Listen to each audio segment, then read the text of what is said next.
துபாயில் தேஜஸ் போர் விமானம் விழுந்து நொறுங்கி விமானி உயிரிழப்பு. ஸோ இந்த டாபிக் வந்து எதுக்கு ரிலவெண்ட்டாக வரும் அப்படின்னு பார்த்தீங்க அப்படின்னா, group one main syllabus paper 3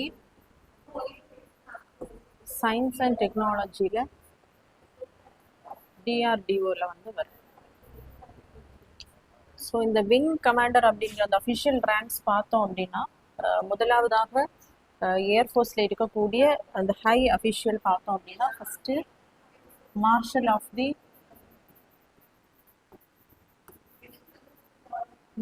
தி ஏர்ஃபோர்ஸ். ஸோ இரண்டாவது அஃபிஷியல் ரேங்க் அப்படின்னு பார்த்தோம்னா ஏர் சீஃப் மார்ஷல். ஸோ மூன்றாவதாக பார்த்தீங்க அப்படின்னா ஏர் மார்ஷல். நான்காவதாக இருக்கக்கூடிய ஆஃபீஸர் ரேங்க் அப்படின்னு பார்த்தோம்னா ஏர் வைஸ் மார்ஷல். ஸோ ஐந்தாவதாக வரக்கூடியது வந்து ஏர்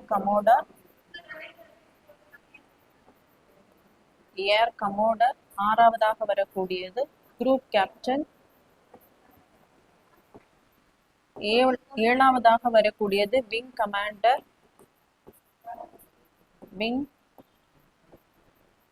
கமாண்டர்.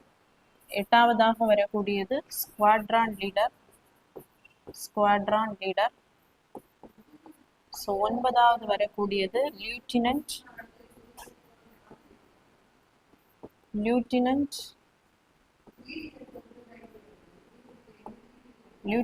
ஃப்ளைட்டர்.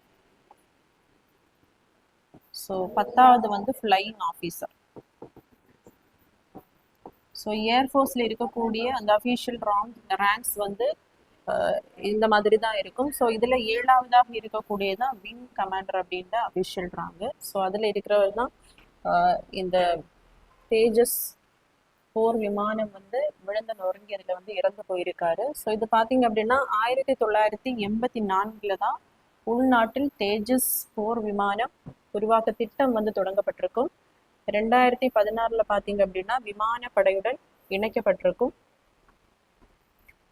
ஸோ கடந்த 2021 ஆண்டு 48,000 கோடியில் 83 தேஜஸ் MK-1A போர் விமானங்களை கொள்முதல் செய்ய ஹிந்துஸ்தான் ஏரோநாட்டிக்கல் நிறுவனத்துடன் மினிஸ்ட்ரி ஆஃப் டிஃபென்ஸ் என்ன பண்ணியிருப்பாங்க அப்படின்னா ஒப்பந்தம் போட்டிருப்பாங்க. எகெயின் பார்த்தீங்க அப்படின்னா 2023 ஆண்டு வந்து 97 தேஜஸ் போர் விமானங்களை வாங்கவும் அனுமதி வந்து கொடுக்கப்பட்டிருக்கும்.